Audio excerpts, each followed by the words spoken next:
যদি মির্জাপুর বেঁচে থাকতো, মির্জাপুর থেকে স্টক করতো যে আমার চাইতে বড় মির্জাপুর এই বাংলাদেশে আছে। আমি যদি বুড়ো হয়ে মরেও যাই, কবরও যাই, আর তারপরে দেখবো যে লিটন দাস স্কোয়াডে আছে। বাংলাদেশ কেন, পুরা বিশ্বেই এই বিতর্কিত এবং ব্যর্থ ক্রিকেট বোর্ডের মতো বোর্ড আমার মনে হয় যে দ্বিতীয় কোনোটা নেই। যেমন আপনি একটা কথায় আসেন যে লিটন দাসের কথা, বিশ্ব নন্দিত, জননন্দিত, তারপর হচ্ছে যে বলা যায় বাংলার উড়িষ্যার নবাব লিলিপুট লিটন দাস, যিনি হচ্ছে যে উনার দেখা একবার না বারবার না, এরকম যুগের পর যুগও পাওয়া যাবে না। ওই আমাদের অলরাউন্ডার, উনাকে বারবার সুযোগ দেওয়া হচ্ছে, উনাকে বারবার বোর্ড প্রেসিডেন্ট বলেন, নির্বাচক প্যানেল বলেন, কোচ বলেন, সবাই ওনাকে সুযোগ দিয়ে যাচ্ছে।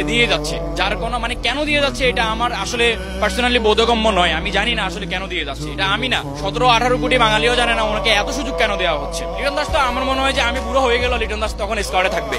আমি যদি বুড়ো হয়ে মরেও যাই, কবরও যাই, লিটন দাস তারপরে দেখবো যে লিটন দাস স্কোয়াডে আছে। সাইফুদ্দিনকে বাদ করে দিলেন আপনারা। জিম্বাবুয়ে সিরিজের সময় হচ্ছে যে সাইফুদ্দিন 4টা ম্যাচ খেলে আপনার হচ্ছে 8টা উইকেট নিল, এবং আপনারা একটা ম্যাচ দেখে তাকে বিবেচনা করলেন যে এই আসলে ফিট না, এই আসলে আমাদের টি-20 ওয়ার্ল্ড কাপের জন্য বেস্ট না, দ্যাটস আপনারা ওনাকে বাদ করে দিলেন।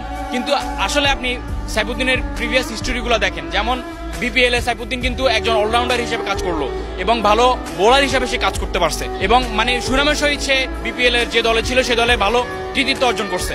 এরপর আপনি আরেকটা জিনিস দেখেন, সেটা হচ্ছে যে সে 4টা ম্যাচে 8টা উইকেট নিল, এটাতে আপনি বাদ করে দিলেন। এক ম্যাচে সে 55 রান দিল। আমার প্রশ্ন হচ্ছে এটা যে সে একটা ম্যাচে খারাপ খেলে 55 রান দিল, আপনাদের দয়ালু দয়াসাগর লিটন দাস তো এই যে 5 ম্যাচ 4 ম্যাচ খেলো 55 রান করতে পারলো না, তাকে কেন আপনারা স্কোয়াডে রাখলেন?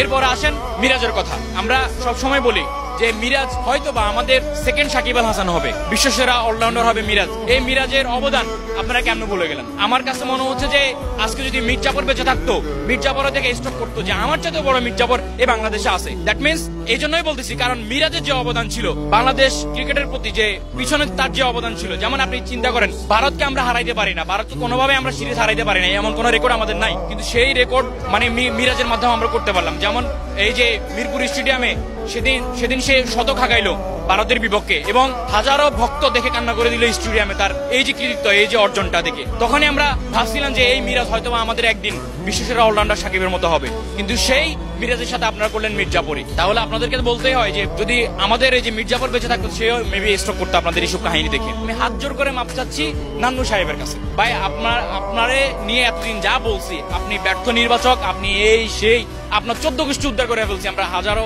ক্রিকেট প্রেমী ভক্তরা। আপনার কাছে ভাই লাস্ট বার আমরা মাপ চাই, এজন্যই মাপ চাই কারণ এতদিন তো জানতাম না যে আপনি আসলে আপনার কন্ট্রোলে আপনি চলেন না, আপনি চলেন বিসিবি বোর্ড প্রধানের কন্ট্রোলে এবং এই যে কোচের কন্ট্রোলে আপনি চলেন। উপর থেকে যা নির্দেশ আসে আপনি ওই নিয়ম অনুযায়ী চলেন। প্রেস কনফারেন্সে এসে বলেন এটা হয়েছে, ওটা হয়েছে, ওটা হয়েছে, আমরা তো ভেবে নিতাম আপনি আসলে আসল দোষী। এবং আমি লিপু সাহেবের কথা যেটা বলবো, লিপু সাহেব গতকালকে কনফারেন্সে বলছিল যে এটা বোর্ডের সিদ্ধান্ত।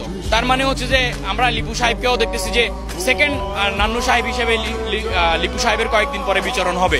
এখন যেটা বলতে হয়, আমার আসলে না বললেই নয়, কাইন্ড অফ সেকেন্ড ইসরায়েল হচ্ছে আমাদের বাংলাদেশ ক্রিকেট বোর্ড। যেমন ইসরায়েল যেমন ফিলিস্তিনের উপর নিপীড়ন নির্যাতন করে যাচ্ছে বছরের পর বছর, এরকম আমাদের বছরের পর বছর করে যাচ্ছে বিসিবি আমাদের এই যে সাধারণ বাঙালি যারা আছে, সাধারণ ক্রিকেট প্রেমী যারা আছে, তাদেরকে শারীরিকভাবে না করুক মানসিকভাবে করে যাচ্ছে। মানসিকভাবে আমরা অত্যাচারিত, নিপীড়িত, একদম পুরো আমরা কোণঠাসা হয়ে গেছি। কারণ আমরা সারা বছর যা বলি, যত আন্দোলন করি, যতভাবে বলি, তাদের এই গান দিয়ে ঢুকে ওই গান দিয়ে বের হয়ে যায়। কাইন্ড অফ ফিলিস্তিনের আর্তনাদ যেমন ইসরায়েল শুনে না, বাঙালির আর্তনাদ ওই যে আপনার বিসিবি শুনে না। বিশ্বসেরা অলরাউন্ডার মনে করতাম মিরাজকে, মিরাজ হয়ে গেছে এখন ইমরুল কায়েসের মতো। মিরাজ এখন ইমরুল কায়েসের মতো হয়ে গেছে। হাজারবার ভালো করেও, হাজারবার নিজেকে প্রমাণ করার চেষ্টা করেও, হাজারবার নিজের মানে যে অর্জন এটা দেখানোর পরেও আমাদের ওই যে ইমরুল কায়েসকে কখনোই সুযোগ দেওয়া হয়নি। তেমনি আমি দেখতেছি যে অচিরেই আমাদের মিরাজও আমাদের কাছ থেকে হারায়।